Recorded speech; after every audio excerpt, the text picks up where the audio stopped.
Welcome to People Are Everything, the show that's a bit like Desert Island Discs, but rather than bring music, I ask my guests to bring the 5 people that have shaped the person they are today. And today we are joined by Jasper Reid. I know you're going to love this conversation. Jasper and I, first and foremost, share a love of India. He lives now in Delhi, has been there for many years, and I spent, 5 years in Mumbai. And probably the most enjoyable bit for me from the off was hearing those beautiful background sounds of Indian life. But I love this conversation. It was full of vibrancy and incredible stories of people of great substance and breadth and depth. And that has come through in the person that Jasper is now. He's a very interesting guy, and I know you're going to love this conversation.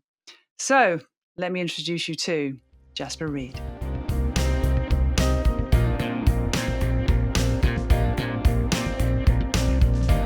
Hello, Jasper. Welcome to People Are Everything. Great to have you here.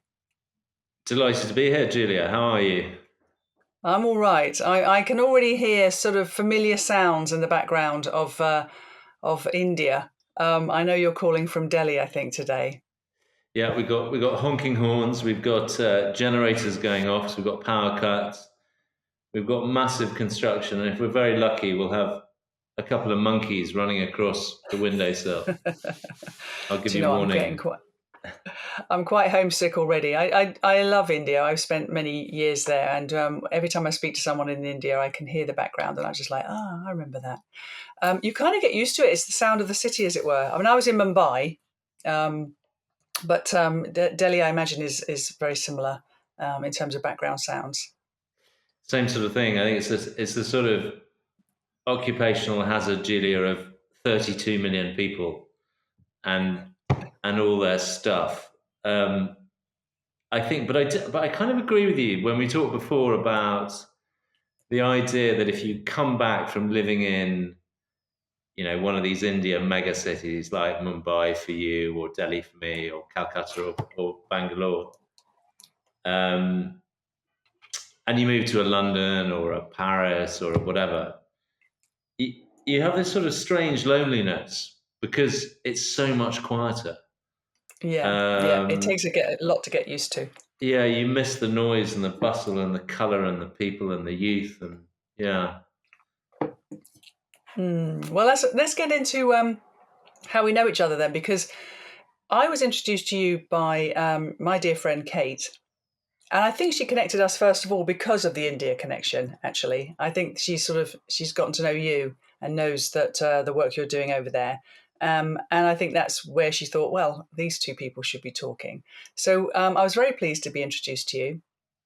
Now, but before we get into who you've chosen for your 5, it'd be quite good for you to just give a summary of who you are and what you're all about, and just let the guys know that who you are. Okay, so I'll try and keep this short. So I'm in Delhi, Jasper. I live here with Megan, my wife, and Cecilia and Elsa, my twin 17-year-old daughters. And for the last 11 years, we've basically been building up our own business in India, which is into a few different things, predominantly food and hospitality. So we're kind of on one level British come Irish come American outsiders being entrepreneurs in India. And another level, just people who are out for an adventure, right? Stage of our life where we wanted to have an adventure, do something different, didn't want to get stuck in the English countryside. And then super briefly, I've come to this point of, a kind of peripatetic career. Before this, I was in investment banking at Macquarie, the Australian business. And then various things before that. I've done a kind of full circle back to Asia, Julia, because after I left college, I joined Swires, an Asian business who sent me to Bombay, which is where now Mumbai, which was where my interest in India first started. So, family guy, entrepreneur for the last 12 years, business guy before that, trying to make it work, that kind of thing. I'm really sad we didn't meet in person, because I would have been in India roughly the same time as when you first got started over there. And we tend to kind of gravitate to each other, us sort of expat types. And I definitely think we would have crossed paths at some point. Because and I imagine that most people, when you tell that story to, would say, "Gosh, what you just upped and moved to India and just started something." But having done a similar thing myself, uh, I don't know about you, but I just fell in love with the place the moment I sort of almost got off the aeroplane, which isn't everybody's experience. But it sounds like you've made a really brilliant life there for your family. And I love what you're doing. I think, you, from what I can see, investing in helping growth companies, using all your skills from all your worlds and bringing it together in one place. So to me, I can see exactly how you were sort of seduced by the place, and how they probably really love that you're there as well. Yeah, it's a funny thing, India. It's I got to say, I mean, we'll probably get into this a bit when we talk, but I've learned more in India in the last 10 years.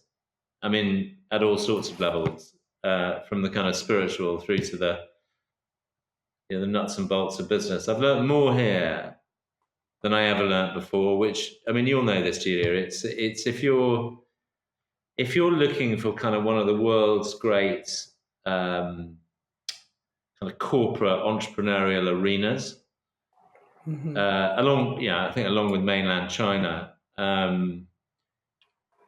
it's very hard to conceive of a place that is more dynamic, that's younger, that has more angles, more money. I mean, as you all know, with India, everything that's true about India is also false about India. It's a highly Yeah. polarized environment.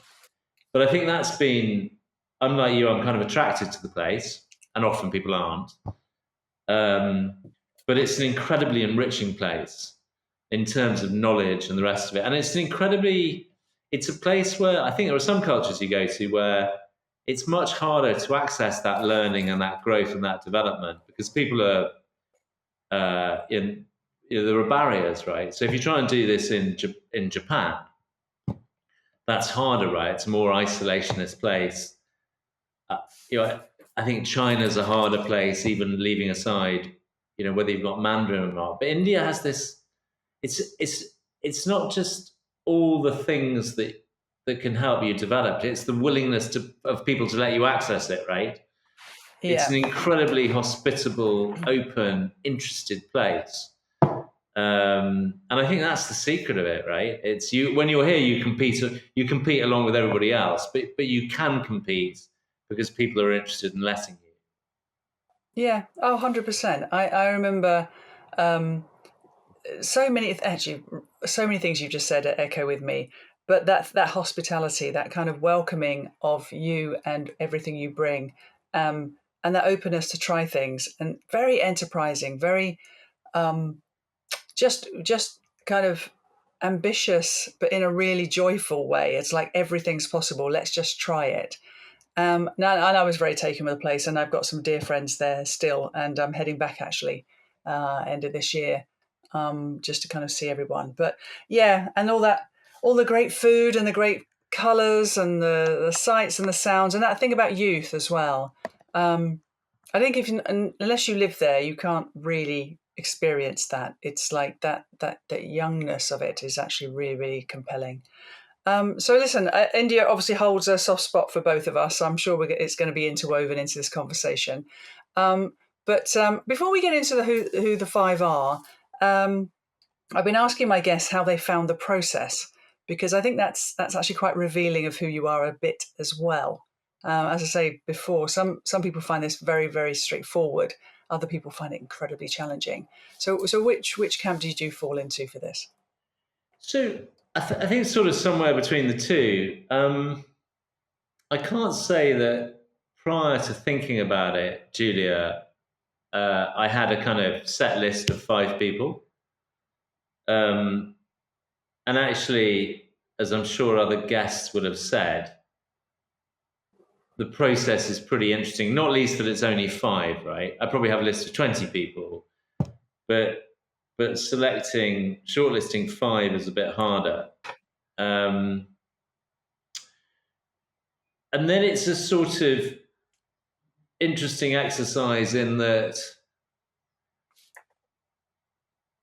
you wonder whether initially you should be choosing people like your parents or your partner or your children or whatever, because ostensibly they surely have had, just by dint of time alone, the most opportunity, at least, to mentor or be be close to you. And I think some of that's true. I think there's a level where you're not necessarily comfortable getting into parents or partners. The closer the people are, they sometimes can be difficult, can't it? Yeah, Really close to you. Yeah, and maybe you don't want your wife kind of having a view of this and then tyrannizing you for the next year or so for all the things you said about her. So that bit was kind of interesting, and then it is, I think, a revealing process, and we'll get into my list because it does tell you something about the things that really matter to you, right? And I think the things that really matter to you are often very different to the things you're actually doing. Yeah. I suppose, without being too forensic, sort of tried to find a bit of balance in terms of people that influenced you when you were young versus more recently, perhaps different points of your life. So I found it very interesting, and I wonder whether, I mean, of course, what happens inevitably is you kind of, on a Monday morning, you look at your diary and think,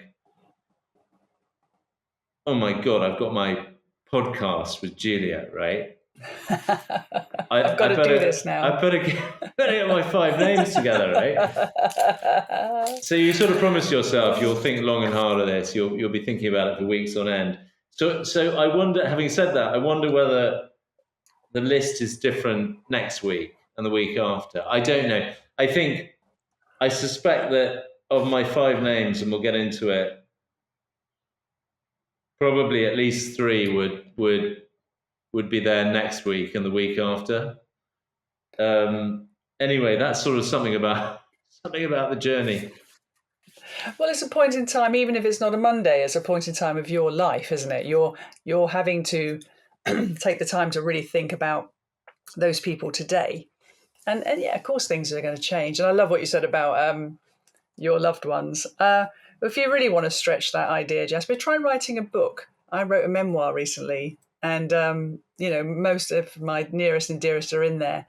And by and large, they're happy about it. But equally, it makes for interesting conversation when we have get-togethers.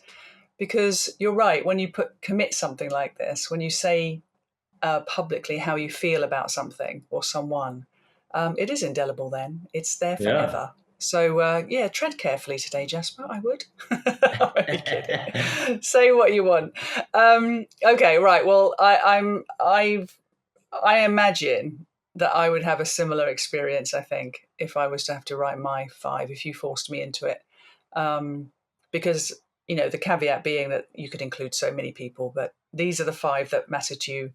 Not just matter, but have impacted you in a way that you want to talk about today. And I think that's the ultimate caveat. It can change.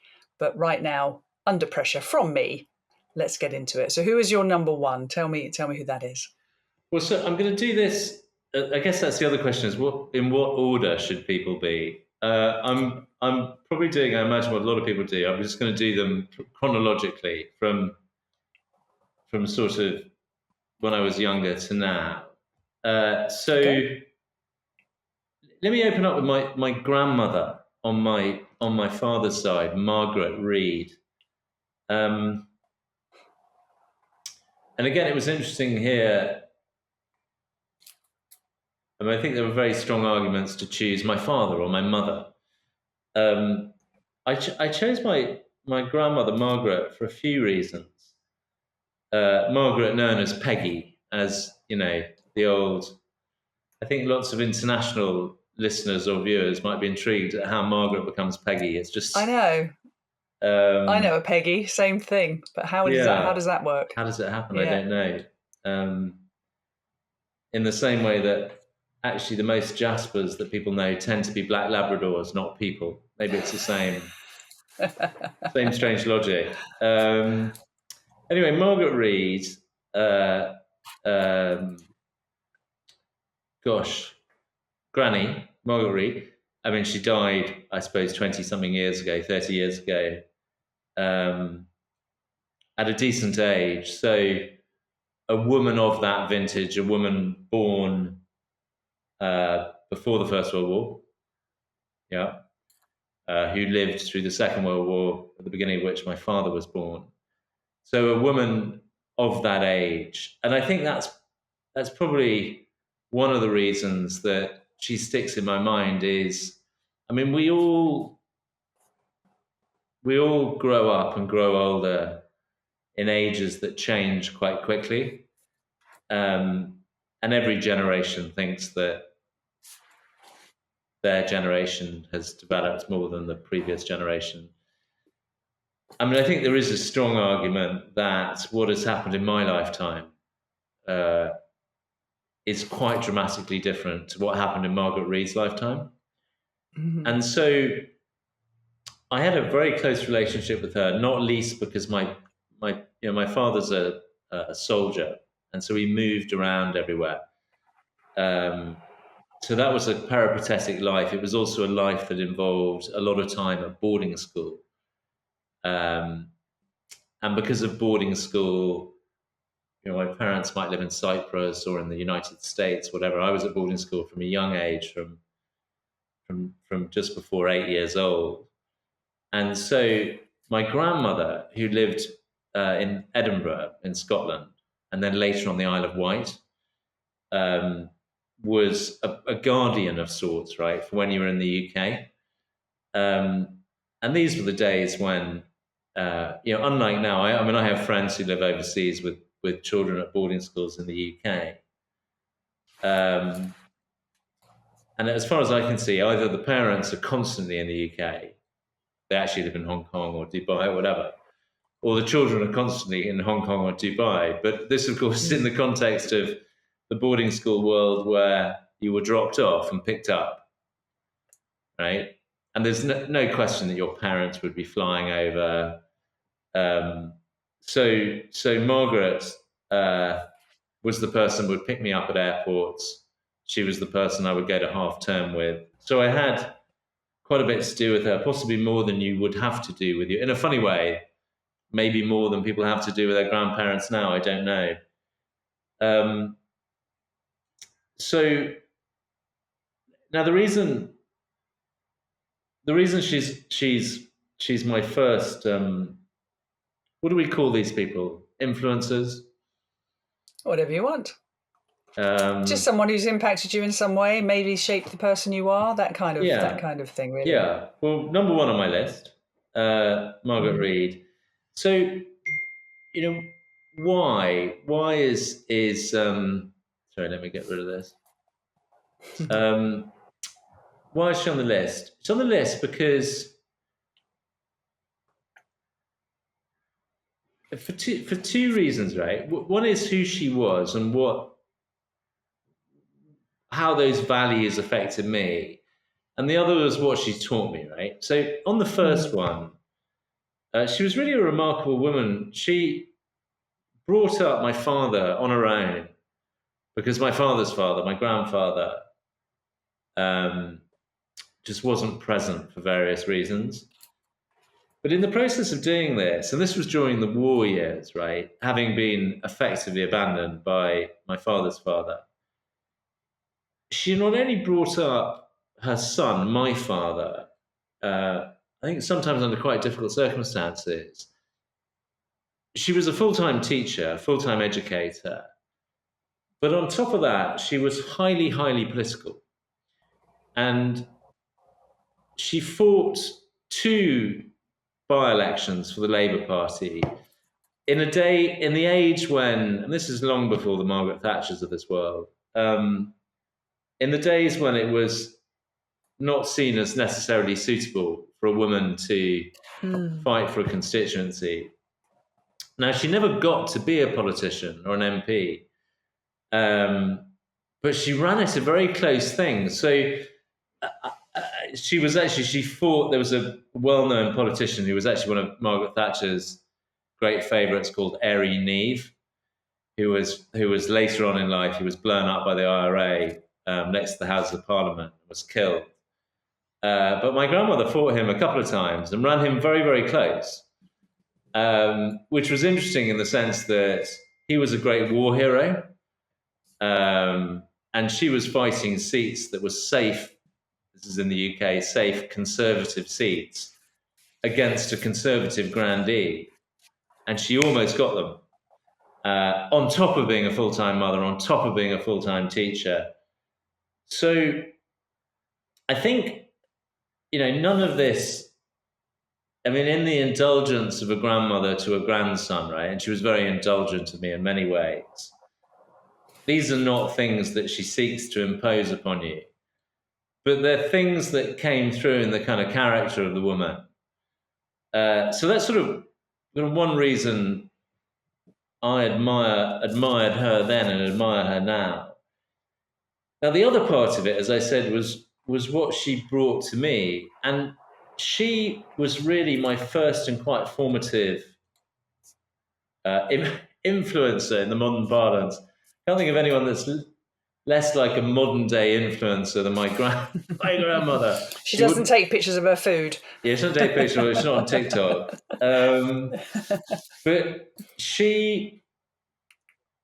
everything she ever gave me was music or books or poetry, right? And that was partly to do with me having an interest in it. It was also partly to do with her being a deeply cultured woman. She lived with her great old dear friend, Helen McCall, who was another educator and was a well-known head teacher in Scotland.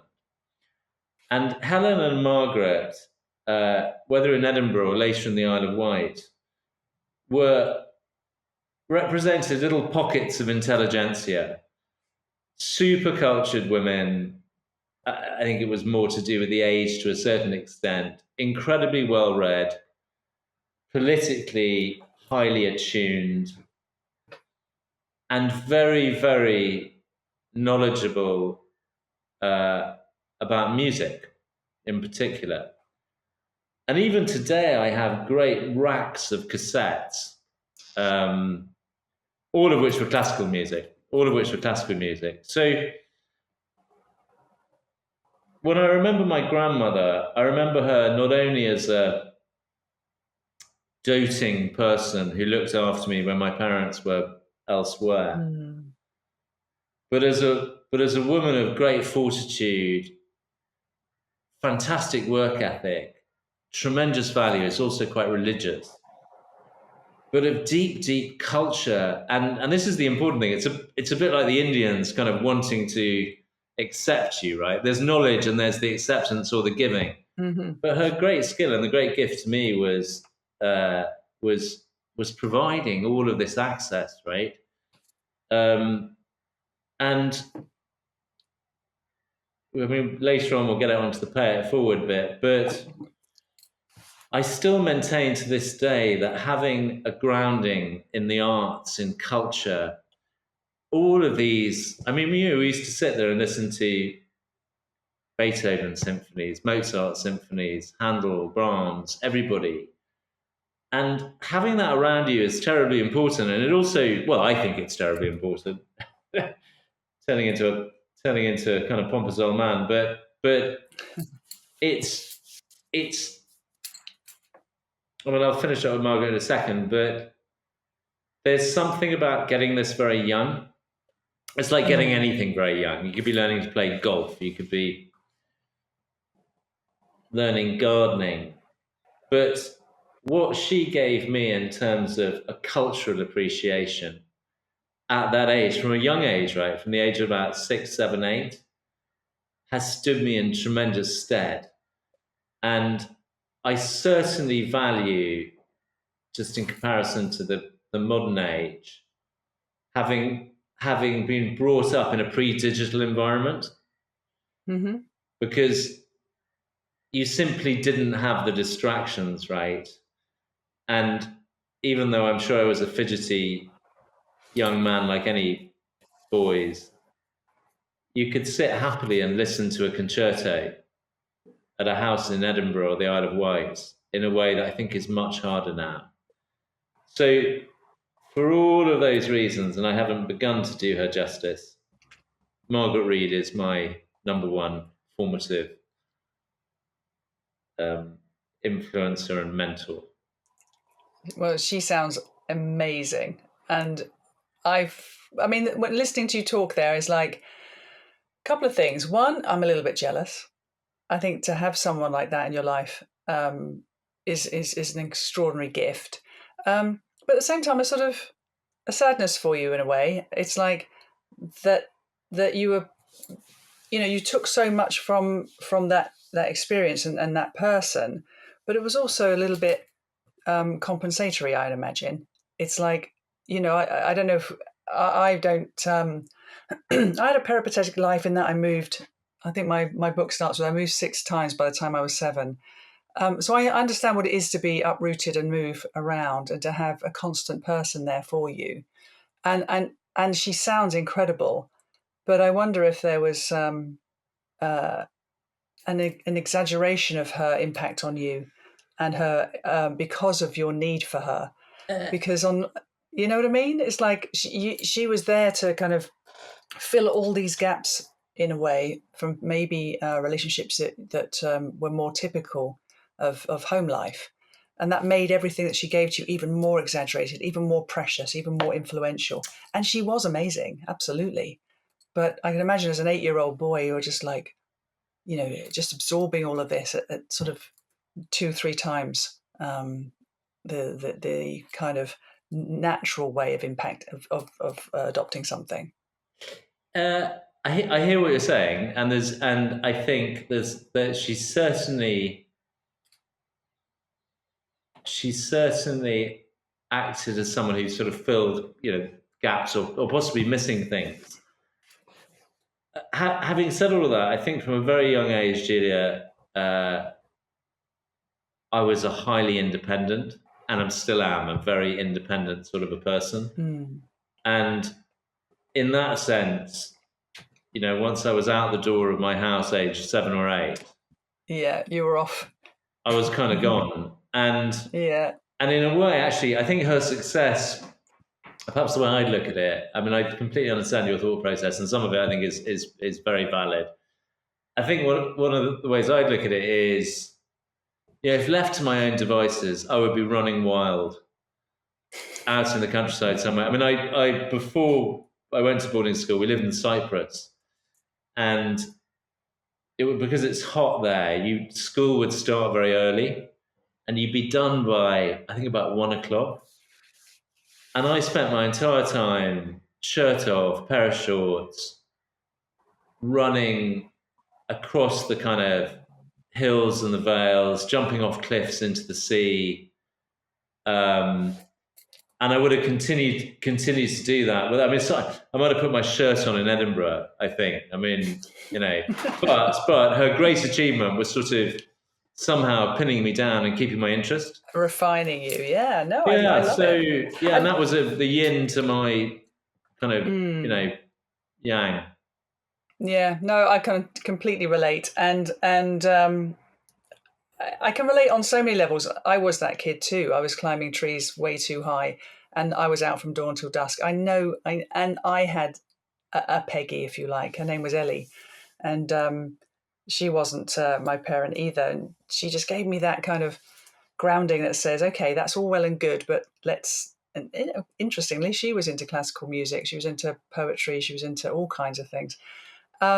So I know what you mean, and it brings such richness and diversity to your childhood experience. And that bit you said about time and distraction.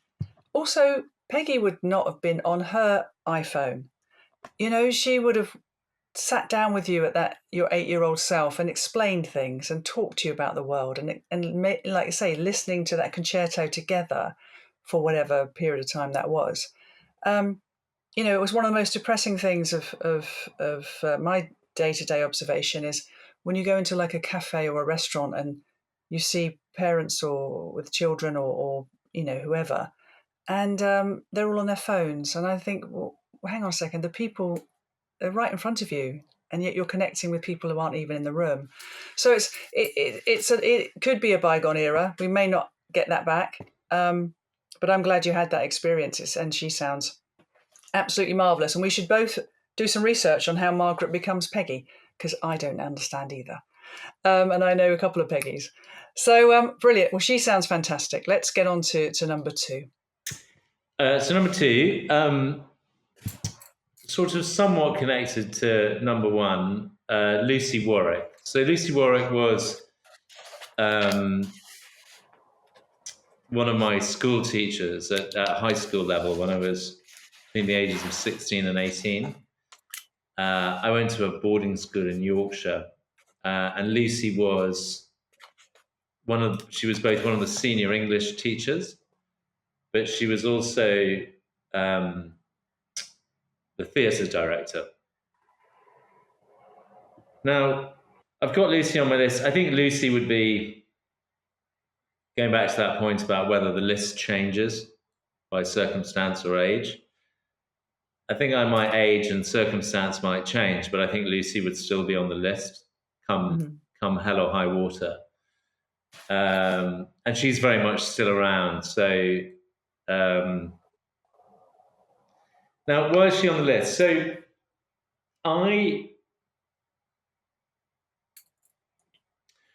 she's on the list, I think, for sort of two reasons. One is she was extraordinarily influential on my cultural development, but she was also someone who allowed me and challenged me to do great things. Right? She saw something in me, and I know. Well, I hope that a lot of people have someone that saw something in them. I mean, I think just staying on that, for me, that it sometimes gets lost in education generally, but it seems to me that is at the heart of what education should be about. It should be about seeing things in people, right? And it's a great gift. It's a great gift, right? Absolutely. You can impart knowledge, you can tell people to repeat this or that or the other, but it's a gift, it's a sight. It's that it's a form of sight. It's an insight. So just sort of talking about those two different areas on the cultural side, Lucy could have taught at any university anywhere in the world. And actually, for various reasons, including the fact she was married to John, who was an Oxford professor, she chose not to. I think she didn't want to have two professors in the same house, and possibly didn't want her. How many children has Lucy got? 1, 2, 4 or 5. Didn't want her 4 or 5 children to have two professors as parents. So, and she wanted to be in Yorkshire. She came from Yorkshire. She comes from a well-known Yorkshire family. So the school I went to, a place called Ampleforth College, was very, very fortunate to have her. And she taught English and ran the theatre at Ampleforth for decades. Still found time, again, thinking about the role model side of the people that are on this list, to bring up a large family take care of John, run a household, write multiple books. And I mean, she would be considered, back to that idea of pockets of intelligentsia, I think she would be considered one of the finest thinkers and most cultured people in the county, even now. I mean, even now and then. So she did all of that, and I was the lucky recipient of this because I'd always, I mean, possibly partly because of my grandmother Margaret, but also just because of my own innate interest. I'd always been very deeply interested in reading and writing and the word generally. I mean, I'll kind of come back to this sort of, I think, throughout this sort of wheel of fortune. So teaching me, you were teaching on very fertile ground, you know, you were teaching a very willing person. But Lucy taught in such a way, and this really was a revelation. So Lucy was really the first teacher I had that taught you to appreciate, as opposed to taught you for a particular curriculum, or taught you for an exam, or taught you for a particular book. She taught you for the joy of it. She had great joy of it herself. So she did something that I think distinguishes a good teacher from a great teacher. She was able to kind of broaden out the subject for you. And she could do that because she had her own really quite deep and wide intellectual hinterland.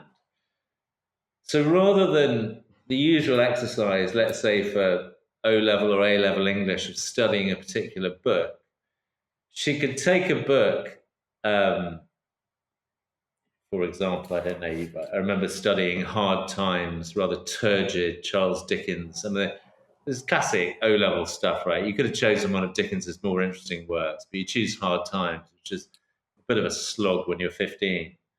But Lucy could take that and turn it into a tour de force of historical context, religious context, socioeconomic. She could show you how that moved across different art forms. And she really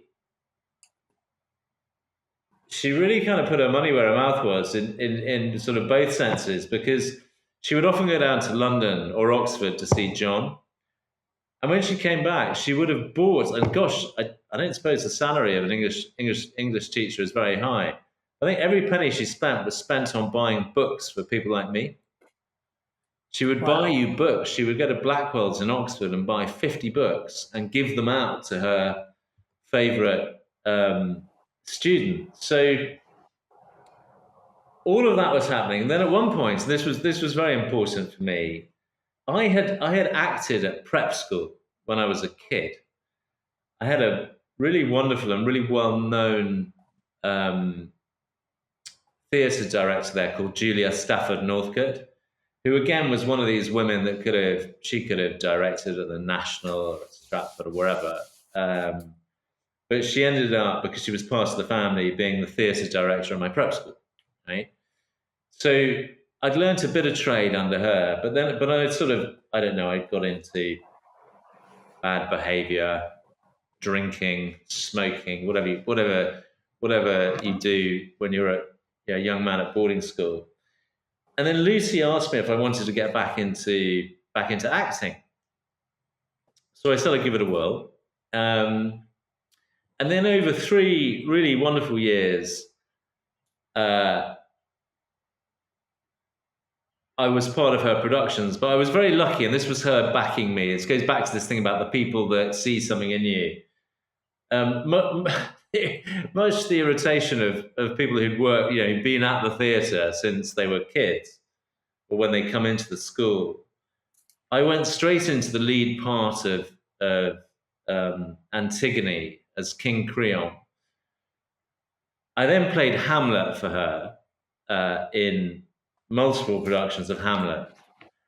And then I played Coriolanus in Coriolanus. So I had 3 huge parts. And this school was famous for its theatre. This wasn't kind of and Amdram Backwater. These were super high-class productions.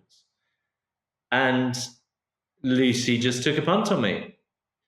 She saw something, right? And then to sort of finish off the picture, because the more I talk about it, the more you realize how much I owe Lucy Warwick. I remember she said to me, we spent a lot of time, because if you're playing a part like Hamlet, it's really it's a lot of lines. It's a lot of rehearsing. And basically after prep, I would spend from 7 to 10 o'clock every night in the green room or rehearsing. And Lucy's green room was her own wonderful study, packed with books and all the old posters of the productions, the rest of it. And she would tutor me on the side. And one day she said to me, she said, now let's organize your Oxford application process, right? A subject upon which I hadn't even thought about university. And I think this was the first time anyone had mentioned Oxford. And she did it in such a way that it was just neither she nor anyone else nor myself at any point said, do you think I can do that or I should do that? It's just natural. It was just an absolute given. Mm-hmm. And so I said, sure. And she said, my recommendation is you go for a big college. I think that will suit you better than a small college. So you should apply to Christchurch. And she said, this developed over time. She said, you need to have the confidence to apply to them and nobody else. So don't put anybody else on the list. You put Christchurch on the list and you go all in on it. Yeah. And then on top of that, and I'll wrap this story up so you're getting the picture, she then took me down all kinds of literary avenues and heavily into 20th century American literature, particularly the Saul Bellows, the Philip Roths, the Updikes. And so she gave me in that, and she bought me all the books as well. She gave me in that a whole nother string to my bow, which I'm absolutely convinced when I went to do my interviews at Christchurch ultimately was something that kind of distinguished me. Because there would be hardly anyone else that would turn up and talk about 20th century American literature. It also opened my eyes to America, right? And the poetry, the Robert Lowells, this. So it's a bit hard to sum Lucy up because of the gift she gave me. And it's a massive piece of luck, isn't it? I mean, you kind of, why me, why then, why whatever. And whatever my poor parents were spending on these very expensive schools, you got your money back 20 times over on Lucy Warwick alone. That's my number 2. Oh, amazing. I mean, there's a thread coming here, isn't there? These two. Well, so far we've had 2 incredible women who are so capable, so rounded, so much to offer, and have really seen something in you and invested in you, wholeheartedly. So, I mean, again, I just think how fortunate to have those 2 women come into your life. And it kind of tickles me that you call her Lucy. I just find that quite funny. Even people I speak to in their 60s and 70s and sometimes older still refer to their teachers as Miss or Mrs. Warwick. So it obviously has something to say about your relationship with her. But I just love this idea of her driving back with a boot full of books, because she just wants to spread the joy that she gets in literature and wants to sort of waken these young minds. She's the teacher we all need. I think we all want. But you're very fortunate. You had your Lucy. It's amazing. Well, I was very lucky. And actually, to your point about women role models, right? I can't help but think that I've been lucky in having grown up in a quite patriarchal environment, I think, just by dint of the age and British boarding schools and this kind of stuff. I was lucky to have Lucy and Margaret, and then other people later that are not on the list. And that's got to be good for a young man. Absolutely. I've said I have a son. He's 21, and I love the fact that he's got some incredibly close male friends, his boys, as he says. But he's got so many really strong female relationships, and likewise, if I look at my friendship group, it's exactly 50-50 in terms of who I'm close to and who I'm influenced by. And there is something about that. I think there's a different lived experience between the genders, and also between ages, from what I can hear. You're getting that crossover, that historical kind of context from people who are from a different time, bringing that forward to you in your current time. And I think that's just a huge gift. So well done, Lucy. Have you ever? Is she still with us? Does she know how you feel about her? No, I popped in. Funnily enough, I was up in Yorkshire, roaming around with my friend Samuel, and we walked from a place called Helmsley to a place called Revo, which is a sort of nice walk in the country. And I knocked on her door. Wonderful. And she popped out. And of course, Samuel and I timed it perfectly to arrive just when they were sitting down for lunch. So our timing. But then and it was actually very nice because John came out. And John, I think, is 100 years old. Wow. And there was John. And John looked great and sounded fine. There was Lucy. She looked the same as ever. And just to wrap it up, what did she do? She gave me 2 books. I was going to say, she had to have given you a book, at least one. She gave me 2 books. Amazing. Her last published book, she wrote her name and my name on it. And they were really rather large books, and we had to walk back to Revo. So I put them in the pocket of my raincoat, one in each, and walked off. There you go. That's so yeah, no, it's nice. She's still there. We're very much in touch. Well, maybe you can send her this.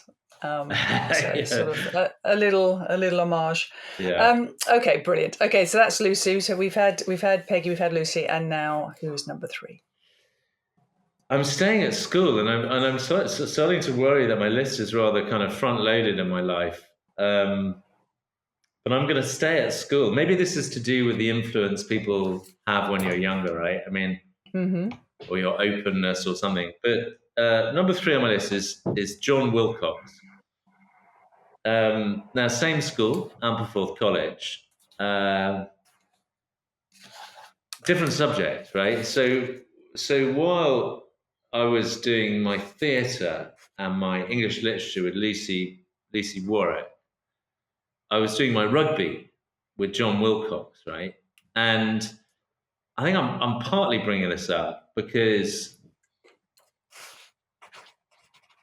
I was in an environment, and I've done this ever since, right, where you could do really, high quality acting and high quality rugby on the same day. At the same time. On the same day. And I have to admit, there weren't many people that did both. I mean, they often attract slightly different tribes. Now, John Wilcox was the head of rugby, right? And I don't want to bore viewers or listeners with the kind of minutiae of English schoolboy rugby. But if you were drawing up a list of the greatest ever sporting coaches in British schools, chances are John Wilcox would be on that list. He certainly would be on it for rugby. And again, a bit like Lucy, there were many things that man could have done. He played for England. He played for the British and Irish Lions. So he represented his country. He played for Oxford. He could have gone anywhere. He could have coached big British teams, but he fetched up. He fetched up in Yorkshire. He was a Yorkshireman at heart, and he took his really world standard of rugby, both as a practitioner and a coach, to this school in North Yorkshire. And I was one of the people who was lucky enough to be coached by John. And for the period that John was coaching, the school was practically unbeatable in rugby. And he did something extraordinary there. He turned up in a place that had a bit of a rugby tradition, and by his own will and personality and his excellence, this is partly why I'm choosing him. He turned Ampleforth College into one of the greatest rugby schools in the country. I think in my entire time there, Julia, we lost at every age group. We lost like 2 games of rugby, and that's in a tough circuit, right? This isn't North Yorkshire's a tough circuit full of Bradford Grammar, Leeds Grammar, Newcastle Grammar, who would like nothing more than putting the boot in to a bunch of posh public school boys, right? So, and at the heart of this was John Wilcox. Now, what he did, the modus operandi of Ampleforth College was mainly to loaf around the place, looking as scruffy as possible, to drink as much beer on weekends as you could humanly drink, and to smoke at every possible opportunity, right? So, on the face of it, this did not look like a place where you would put together a great sporting program, right? This is not Harvard. No isotonic drinks for you guys. No. So, and we were part of a tradition that was absolutely determined to be as lazy, idle, and misbehaved as you could possibly be. That was, and your status in the school was based around that. It wasn't based around academics. In fact, you were persecuted if you were too clever. Anyway, John put this thing together, and he became, and he still is, a great friend. And one of the themes I think I was going to pick any of this is I've stayed in touch with everyone, and certainly one of the things I say to the kids out there, if they're inclined to listen to me, is just keep up with everyone, right? Keep up with everyone. Keep up with people, especially from those days. John's a friend to this day, and I won't drone on too much about him, but he's on my list because he taught us the value of putting in the hard yards, right? And he was lucky because if you'd had like a Latin teacher that said, I'm going to make you practice Latin 4 times a day and in every break you've got, everyone would have said, nah, bugger off. We're not interested in you, Mr. Whoever. But John made us practice. And it was partly because he wanted to, right? It was physical. It's a boys' school. But he had us practicing every bloody spare moment of the day, right? He had us doing line-outs in the 11 o'clock break in our suits, right? He had people scrumming down. He would grab people and make them conduct a rolling maul outside the Abbey church. And because of this, he created great success, which culminated, this is more showing off on my part, in our sevens team. We had this remarkable sevens team that had people like Lawrence Delalio in it, who became a kind of very well-known rugby. A lot of the people played for England. And there's a rugby tournament, a schoolboy tournament called Roslyn Park, which is like the national tournament. And we won both tournaments. And it had only ever been done once before by another Ampleforth team, actually, in the 80s. And basically all because of John. So I always love rugby. I like nothing more. I still love it. And I was lucky enough to play for John. He's still my friend. I corresponded with the other day. We have this rolling correspondence where one person accuses the other of stealing a blue woolly hat that no one's actually got. So John's my number 3 for all those reasons. I mean, I've never really played team sports, I'll be honest. I'm more of a solo person. I do like swimming and cycling and stuff like that. But I can see the attraction of it. And for all the reasons you said, it's not, you didn't even mention the sort of team spirit and the camaraderie, but I imagine that's just, a given. But it's that Oh, hello. I It's a imagine it's the dog's trying to break in. is it? What kind Yeah, of dog do you have? golden retriever.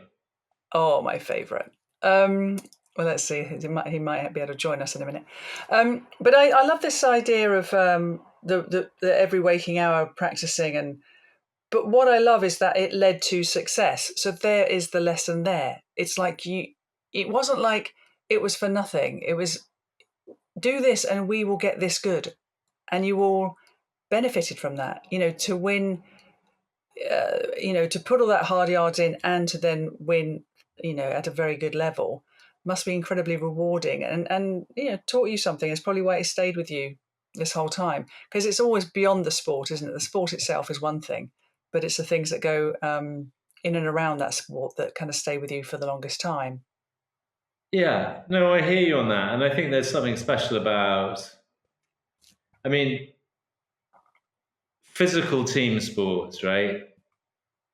You only get to do them up to a certain stage anyway. Because that starts really hurting. Yeah, you can't. I remember years later, I organised when I was at Macquarie. Um, well into my 30s, a rugby match, and made the mistake of playing in it, and that was Ouch. everything you needed to know about. It's a young man's game, so I think it's a time defined moment in your life. You're totally right. I mean, it's a hackneyed thing, but work in is sort of success out. But I think ultimately, it's very hard to beat the team success, especially kind of young people, Yeah. and winning something big is it's a great thing, and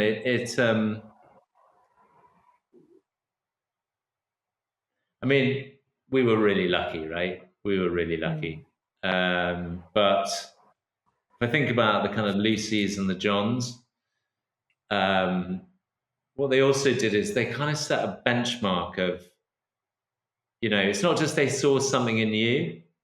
They Pushed insisted. you. They insisted Hmm. that not just push you. They Yeah. said you're going to be the best out there. You're going to be the best rugby school in the Yeah. country. You're going to go to the best college and study with the best people. And I'm a total Mm. firm believer. And will keep saying how fortunate I am, but I think most people don't get to places because they're told they can't or they don't know they can. Yeah. Somebody has to believe in you and see it. Yeah, And see you and see it. No, I totally get that. And again, there's another common thread there between these three. Okay, well, I'm very keen to hear number 4 is then. Are we coming out of school days? Are we onto a different aspect of your life? Slightly.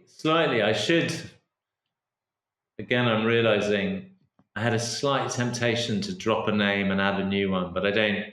I don't think I can do that. I'm moving out of school, but not very far. I'm moving from school to university. Okay. For my penultimate uh, influencer is a man called Peter Conrad. Now, Peter Conrad, again, a friend to this day, I spoke to him just the other day, was my English literature tutor at Oxford. And whereas a Lucy Warwick, who could have been, a great tutor at a great university, chose not to be for lots of reasons, Peter was a great tutor at a great university and one of the giants of English literature. And actually, a little bit about sort of Peter himself, because what Peter achieved would be remarkable anywhere. So Peter's Australian. Peter would be in his 70s now, I think. He was an Australian who grew up in Tasmania. So that's a very specific bit of the kind of Antipodes. And he got himself to Oxford on a Rhodes Scholarship as a young man, reading English. He then became the youngest and the first person to be a fellow of All Souls, which is an invitation-only college, postgraduate. First person there to study or major in English literature. And then as a young man, he became a senior English literature tutor at Christ Church, one of the colleges at Oxford. And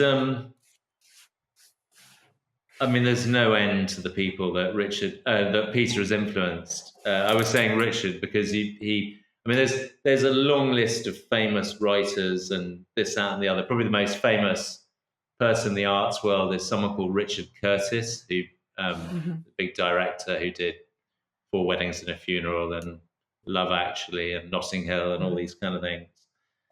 And so whether it's this is me trying to compare myself to Richard Curtis, which I think is a bit of a long shot. But whether it was Jasper or Richard or the many others, I think everyone would agree, and I talk to people about this even today, that Peter Conrad was if not certainly one of the biggest contributors to your intellectual range and everything that was possible. There are a few reasons for this. Peter was a very fierce guy, and this is where so much of it is about how the cookie crumbles, right? Peter he liked you or he didn't. And that was a bit unfair. And for whatever reason, he liked me. I think he liked me because I would sort of come from rugby practice in my dirty rugby kit with a leather jacket on. And Peter would initially try and throw me out. And I'd say, no, Peter, please, I just can't. So he'd sort of narrow his eyes and look at me and say, you can stay. So he liked people that put up a bit of a fight or showed a bit of gumption, showed some leg or whatever. And boy, gosh, the people I studied with, there were so many clever people. I mean, even amongst our 10 people, there's only 10 people in the year studying this. Today, one of the world's most famous poets was in that group. A fellow who won the global memory competition 5 times. Was all kinds of very, very clever people. So it was a proper workout. But at least half of those Peter would just dismiss as being, not worth his time. And I was lucky not to be one of those.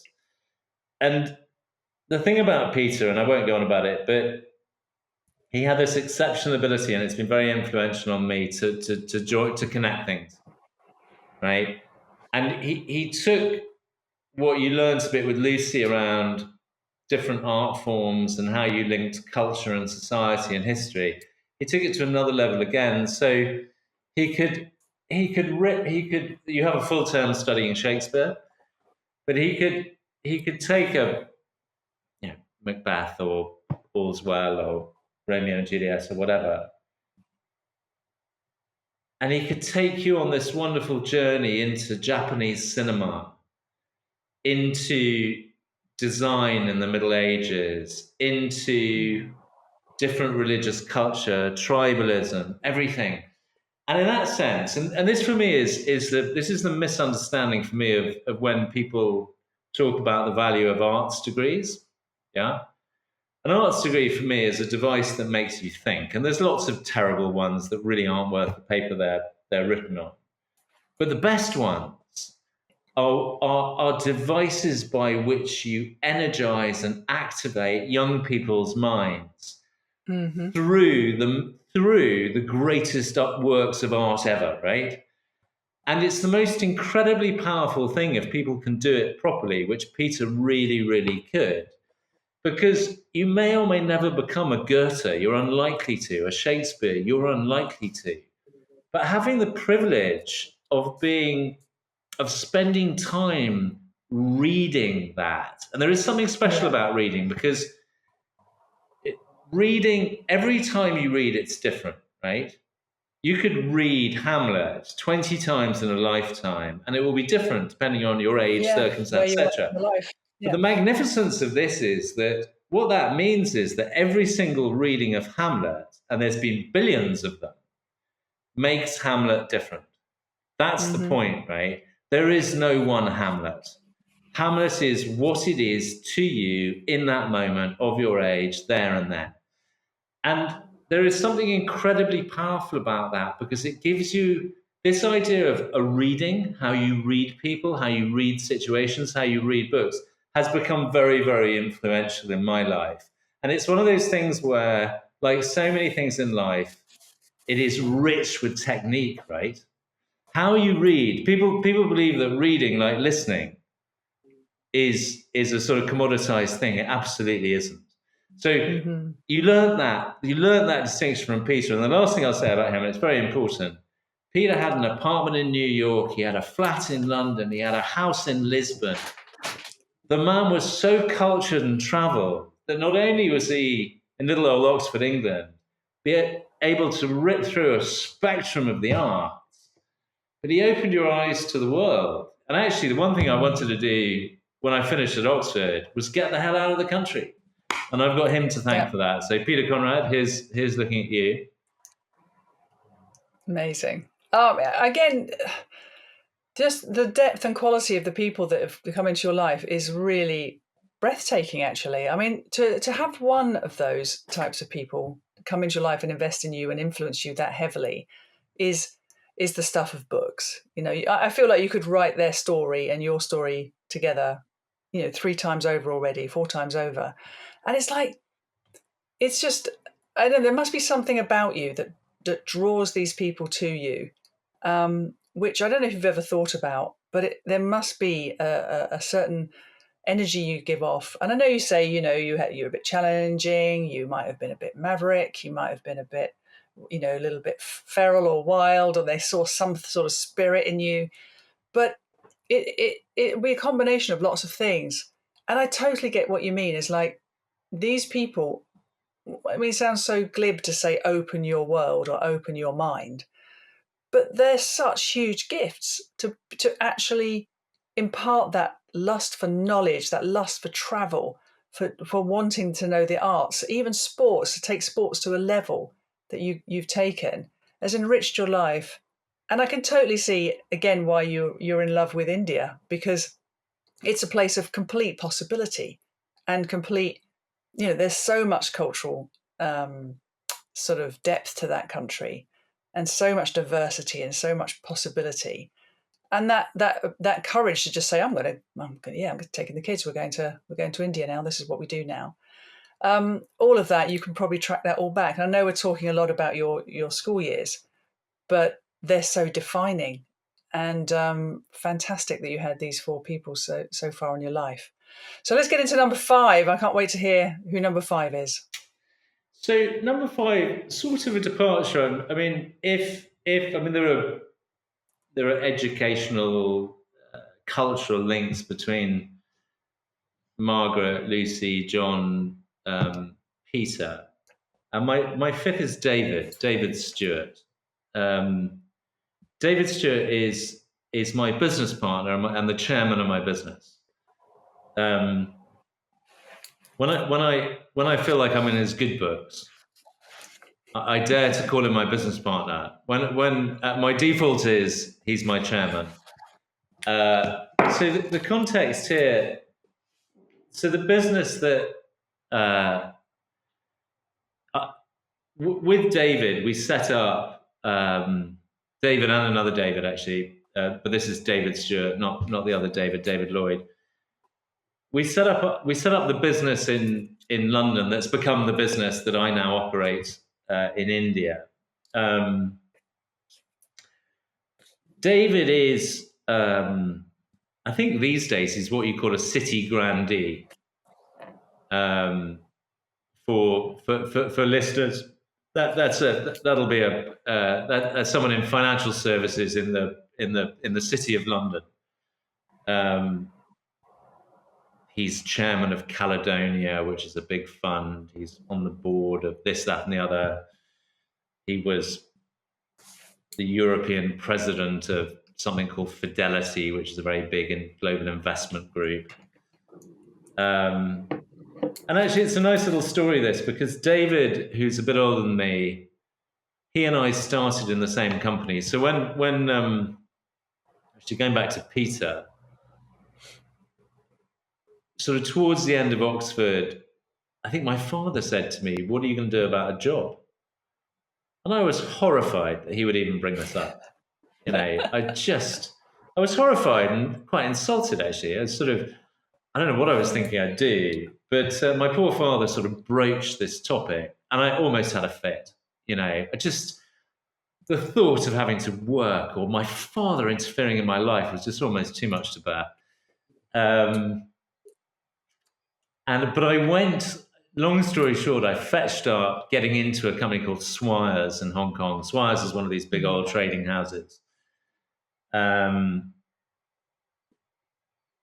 actually, funny enough, just like before I go back to David, I remember my other tutor at college was called Christopher. And on the day I left college, funny enough, it was very early in the morning. I was carrying a sail bag, which is one of these bags with a mainsail of a yacht. Okay. I'll get back on track in a second. But the reason I was doing it, I was going to join my girlfriend who was crewing on a yacht in Capri. And somehow they'd FedEx me a mainsail. And I was running late and I got a bus to Heathrow to fly to Pisa to meet this yacht. And I had this sail bag over my shoulder. And Chris Butler, my other tutor, he called out across this enormous this quadrangle around which this Oxford College is based, and sort of beckoned me over. And he said to me, he was very English, he said, "Where are you going with that sail bag? And what are you going to do?" So I told him about the sail bag, and he thought, "Oh, marvelous, sailing in Capri, just the job." And then I told him about my job in Hong Kong, and I was slightly sheepish about it, Julia, because having been in a rather cultured environment, I thought he wouldn't like the idea of going into business, right, with a trading house. Yeah.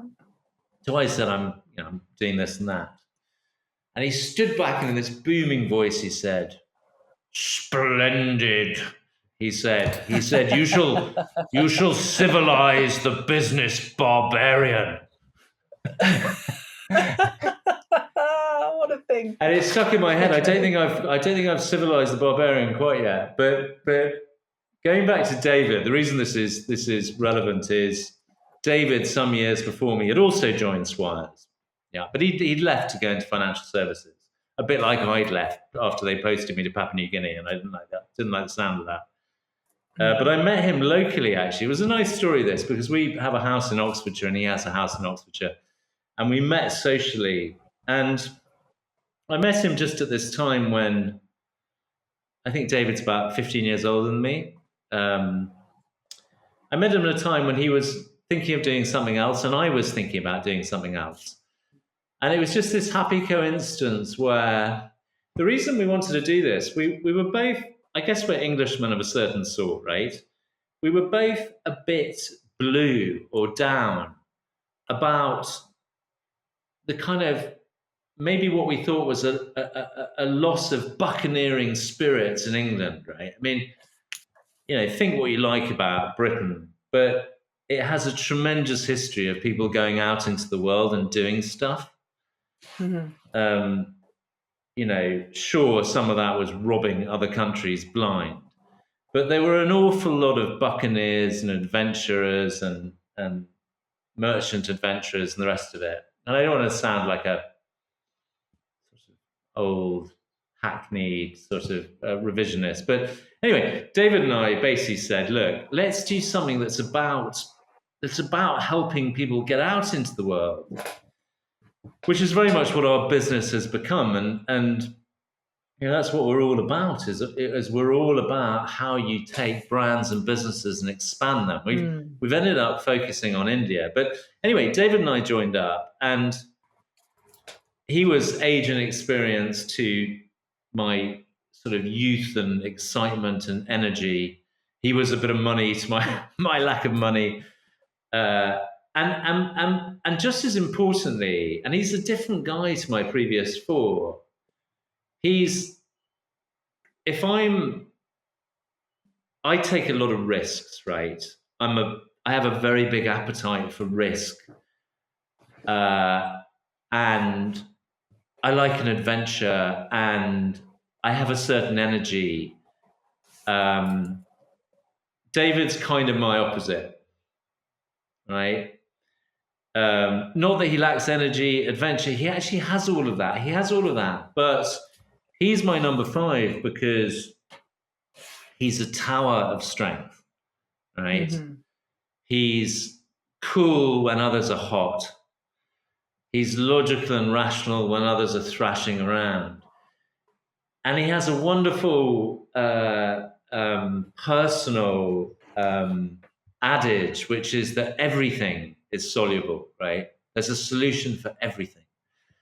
And so in the soap opera and the psychodrama that has been the building of our business in India, which, as you imagine, a bunch of outsiders turn up in India. And we've opened 100 restaurants. We're in 13 cities. We've raised $25 million. Blah, blah, blah, blah, blah, blah, blah. Many times this has gone sideways, down, or somewhere it's not meant to go. And David's maxim is the same. Everything has a solution. And so he's been a fantastic partner and mentor and an awesome chairman. He's also, because he's from a Scottish background, this is slightly cliched, but it's true in the case of David Stewart. He's a thrifty man. And actually, we haven't always done well on this, but he embodies that one truth of being an entrepreneur, which is don't run out of money. Yeah. And make your money go a long way.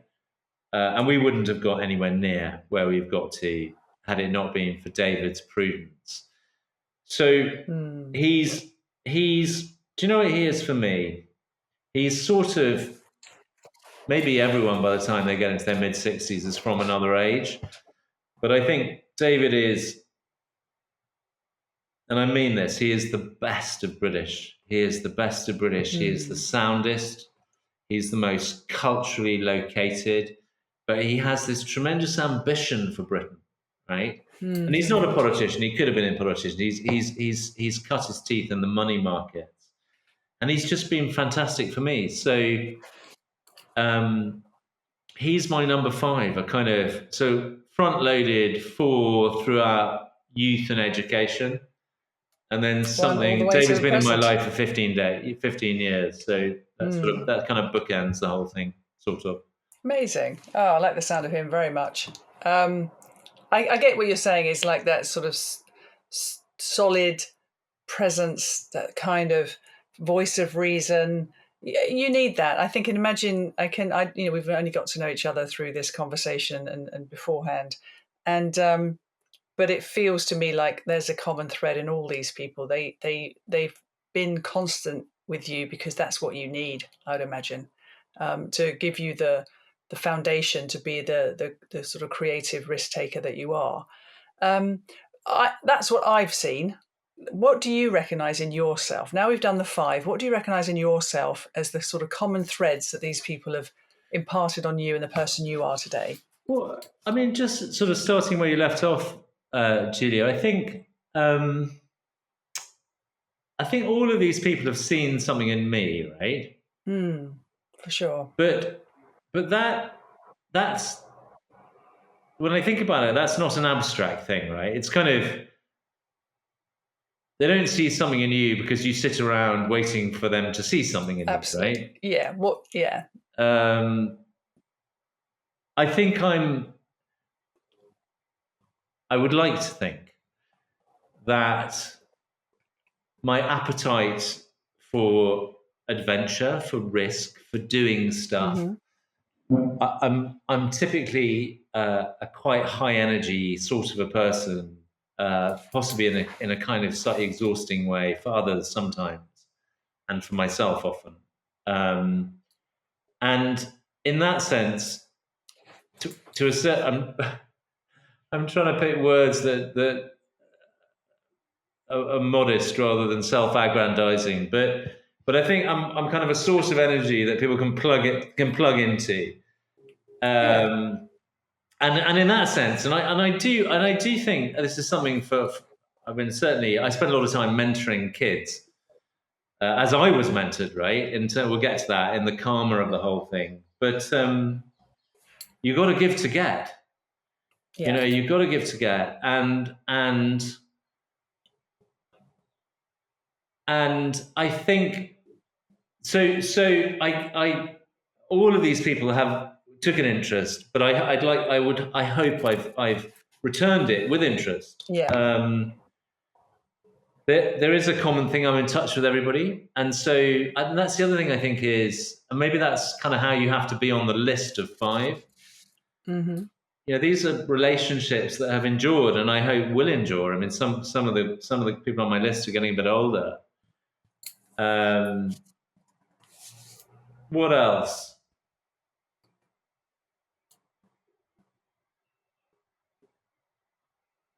I think, all of these people. There is something about caliber here. And you said Mm-hmm. it before, right? I've been very lucky to have people of this caliber. I mean, this is, and and certainly I think that's something. It's always that thing, and you'll have heard this from many of your guests. You can get people of tremendous caliber to engage with you. You'd be amazed. You'd be amazed how many people of great caliber will engage with you. Often just by seeking them out, right? 100%. Um, I honestly, if I can just jump in there, I love that you just said that, because I'm a real collector. I joked on one of my previous guests that I'm doing this very selfishly so I can meet great people. And it's like, I want to meet people that have lived a bigger life than I have, that have something to share with me that I can't have experienced, and challenge me in so many different ways and positive ways. And there are 8 billion of us out there, and I make it my business to sort of find people who add color to my life and depth to my life. And it's probably the most richness you can have. I mean, like I say, you can travel the world and see lots of beautiful things, but it's the people. I guess that's why I'm doing this podcast. But it's the people you meet along the way that really bring so much to your life. So I just wanted to jump in there because I totally resonate with what you're saying. No, I hear you, and I like what you're saying, Julia. And in that sense, whether it's this exercise of choosing five people, or whether it's you and I talking, or whether it's your exercise of talking to people who've got five people, it's essentially a set of characters in a dynamic narrative, right? It goes back to the idea of the book. This Yeah. itself is a form of book, narrative, play, drama. And that, I think, that's the essence of all of this, really, isn't it? That we're not only our characters to ourselves, but we're part of a broader plot because of all the characters, and the whole thing is held together by the various relationships. And a bit like every time you read a book, every time you look at this, every time you wake up, the story's different again. And I think in that sense, it not only creates a sort of extraordinary richness, it also takes people out and away from themselves. I mean, it's a whole different podcast about what I think is the modern curse of introspection and the individual. Actually, this idea of everybody else takes you out of yourself. And I think if there was only one thing I'd ever say to people, it's just the biggest single thing I think anyone can do is think about others, not yourself. Yeah. Again, I'm so glad you picked up on that, because that's exactly what this is. I've done lots of introspective work, know thyself and all that, but to pause and actually think about the great people that you've experienced along the way, it's a humbling thing. It's a way of giving thanks and gratitude, and actually stopping for a minute and going, gosh, I'm very, very fortunate. I've met some, to use your word, great caliber people that have, this idea that that anybody is self-made, no matter what level of success they make, is absolute rubbish. Nobody is. You can plot it all the way back, or even just to the people you've met recently. There's always somebody else that brings you something. Yeah, and just I agree with all of that. There's absolutely. I think I'd add one thing to that, which is these relationships and these interactions are ends in themselves, right? I mean, I think there's a lot of things about outcomes, what's successful or not successful in the modern Yeah, world. But just by interacting with these people, it's it's enough. that's enough. It's enough. Yeah, totally get that. All right, but talking about interactions, I mean, I can probably tell what the next answer is, and I know you've thought about it because you've mentioned the karma word. I do want to talk about how we take this forward because it's important that we don't just kind of, and I say, I don't mean you and me, but generally speaking, don't just keep things for ourselves. It's about paying forward. It is about taking this great fortune that we've had and seeing what we're going to do with it. So, can you give me some examples of how you feel you directly do that, if you like, with the experiences you've had to date? Yeah. So I think some of them are kind of constant. Some things are sort of examples of paying it forward. I'm super blessed to have my own family, right, and my own children. And whether this is a traditionalist view, I don't know what kind of view it is, but I find it hard to see something of more value or something that will be more important than that, right? My family is of utmost importance. And so, because the great irony of all of this is lots of people who listen to their parents are the children. But Yeah, but they watch everything and they learn well, that's everything from true. you. Yeah, that's true. Yeah. That's true. Well, it's very interesting because coming out here with the four of us, Megan, Elsa, Celia, and me, and our various animals. It's been a sort of co-adventure, right? And we've been, I think, probably a lot closer than we would maybe have been if we'd stayed in England. So um, just by dint of all of us being together, we all have all, and I'm as influenced by them as it's this little. It's the wonderful thing about a family. If you're lucky enough, it's just sort of a day to day, paying it back, paying it forward all the time. Um, I have for a long time now, even from when I was probably a bit too young to justify it. Spent a lot of time with young people, and so at any given time, I have interactions with dozens and dozens of people who I hate the term mentoring. It makes me sound old and it makes it sound formal, but I'm hugely, hugely committed to helping people in the way I've been helped. I don't think it was ever very deliberate in terms of I've been helped, I must pay it forward. And actually, of course, being in India as an outsider puts you in a unique position. I mean, even last night we had our children to about 8 young people, all from England, traveling around, coming through India. I maintain a WhatsApp group full of travelers, young people around India. I have an intern scheme. Uh, I blog about careers. I have very strong views on education, careers. Even go back to my grandmother as an educationalist. So I have a real interest in that topic. So I'm hoping that just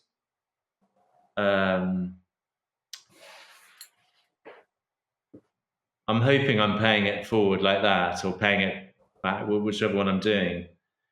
And then I think India's been interesting.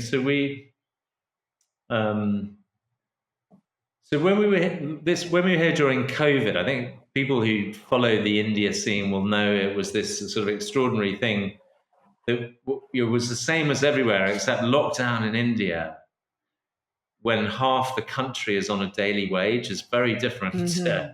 Like you're locked down, you've got no money by night, 2 days later, Yeah. you've got no food. And just by sheer chance, because we were in the food business and we were shut, everything was shut. So we had this kind of wonderful, extraordinary, and kind of slightly sort of blessed period where we turned our whole business into this huge feeding enterprise. And we raised, everyone was raising money then, like the whole world was raising, the Just Giving was overwhelmed. Everyone was saying, can you give this, that? We raised this extraordinary amount of money. We raised £500,000 in 30 days from like 30 countries. Just a sort of outpouring for India, because people sitting in London were thinking, oh yeah, that's a different kind of lockdown, right? Yeah. And the reason I'm mentioning this is not to boast about giving back, because in a place like India, the amount of things that need doing and people that need helping, it never ends, right? It never really ends. But it was a very interesting thing, because it was the one thing we did that most people couldn't do in India, mainly because they lived in joint families with different generations. Megan and I could go out. We had passes because we worked for restaurants, and we were prepared to go out and feed people. And that, for me, it's a specific time and a specific place, but it was very interesting because it was this one amazing chance to pay back your fellow Indians. Yeah. Right, to do your bit, and you were uniquely able to do it because you were an outsider. Yeah. And that very seldom comes around. So anyway, those are some of my thoughts. I think the bottom line, probably, Julia, and then I'll shut up, is in the balance sheet of what I've been given versus what I've given out, I've got quite a bit of work to do, I think. But it's to even have that awareness is something, and to have the experience of giving and having that sense of satisfaction. And it is all about that, in my opinion. I think if you think about all the great things you've ever done in your life, where you've helped someone directly is the bit that gave you the most, feeling of warmth and well-being and purpose. It's like really impacting people's lives, and I can totally see that. I mean, I kept followed the India lockdown in the news, and it was so heartbreaking. A country I love so much, and streets I know so well, to see how they were suffering. I actually was packed to go on an aeroplane to be in India, Mumbai, on the very night that India closed its borders. I was packed to go the next day, and they closed their border and said, no, we're not. Yeah. Nobody's coming. And I was really upset, even though it probably would have meant I would have spent lockdown in India. I was up for that. I was really up for that. So I totally relate to that. So listen, what about who I should speak to next and why? I'd love to finish on this one, because I think it's quite, it gets me to meet even more interesting people and gather more people to my podcast. But I genuinely want to know who you think I should speak to. Do you know, I think, just by dint of sitting where I'm sitting in New Delhi, I think I put a plug in for my fellow Indian entrepreneurs. And I think you might find it interesting to talk to. So I had I'll give you a choice, right? You can choose from a group, but okay. I was lucky enough to have ready. I was lucky enough to have a show called $1 Billion Idea, which was a business show on Indian television, where basically I talked to predominantly entrepreneurs, sometimes family owners, that have built enterprises that had $1 billion value, so-called unicorn businesses. Mm-hmm. And I'd love you to talk to. Well, there's many people you could talk to. There's an amazing business called Physics Wallah, which is a couple of guys from. One of whom is a physics teacher in small town India, has built this I think physics model has a $10 billion valuation. Wow. And he's basically just become, he's turned physics into a cool thing, built this incredible business, and has thousands upon thousands of people working for him. He's sort of transforming education. So you could talk to him. He's a hard man to get to. He's like the most famous teacher in India now. I think the guy I'd recommend you talk to, there's another chap who, again, he built India's 100th unicorn. He's a guy called Anish. And it was sort of in the newspapers because Narendra Modi, the Prime Minister, he tweeted about it.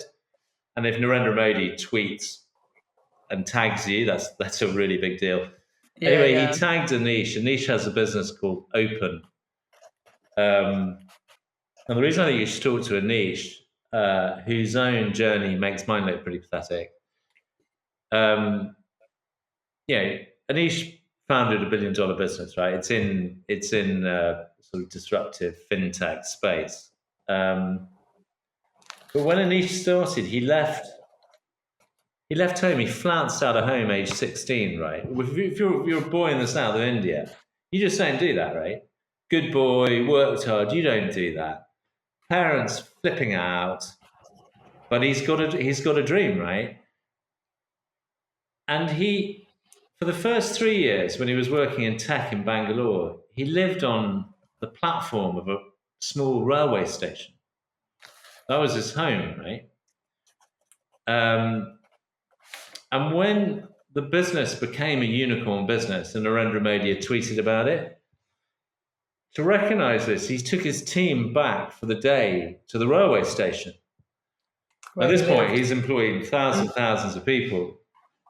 And so I think you should talk to Anish or someone like Anish, because I've given you the story of a boy of great privilege who's been lucky enough to go to all these expensive places and have a very good education, the rest of it. Look what Anish has done from nothing. Amazing. I would love to speak to him.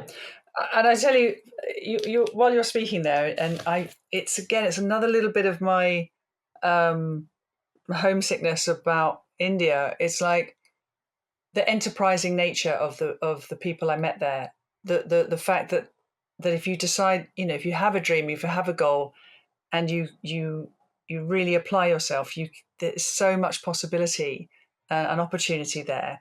And I imagine the thread between both of these people is just how incredibly hardworking they were to get to where they are now. And it's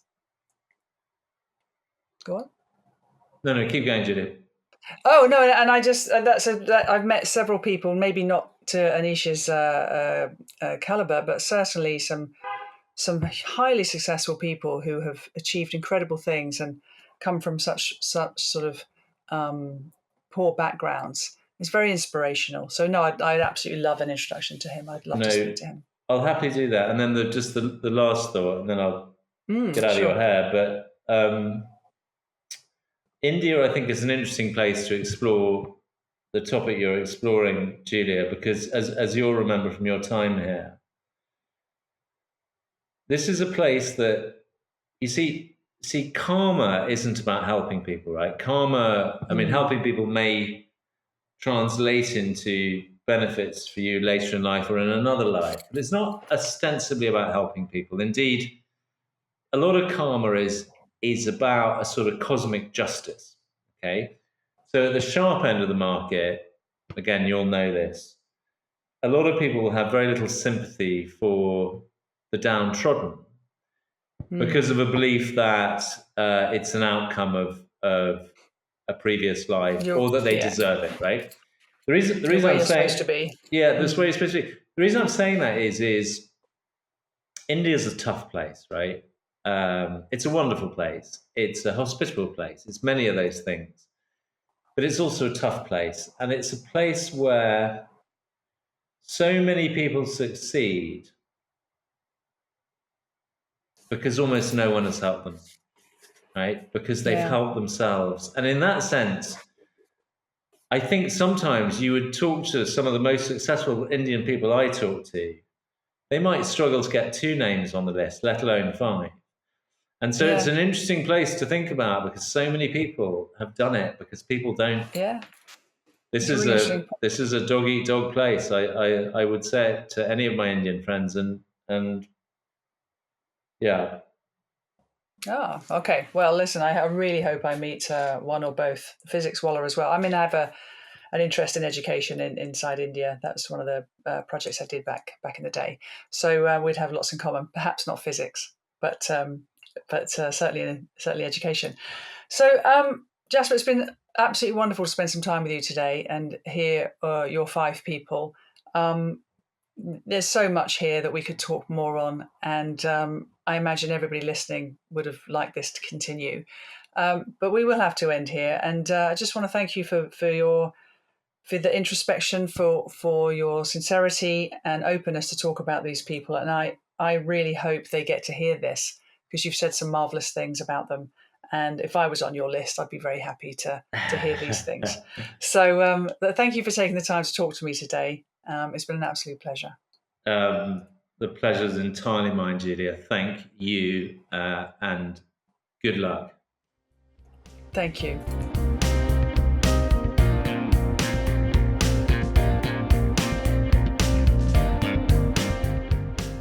I really enjoyed that. I didn't expect it to go in the places it did, and I got to know Jasper very well through that conversation, as I hope you did too, and what a diverse and interesting life he's led. And what great people he's collected. I was a little bit jealous, to be honest. I think I'd like to have known Peggy and Lucy and all these great people he mentioned. So if you enjoyed the conversation, please like, subscribe, and maybe review People Are Everything. And get in touch if you'd like to share your 5 or if there's somebody in your life you think I should talk to. Anyway, until next time, thanks for joining me. Take care for now. Bye-bye.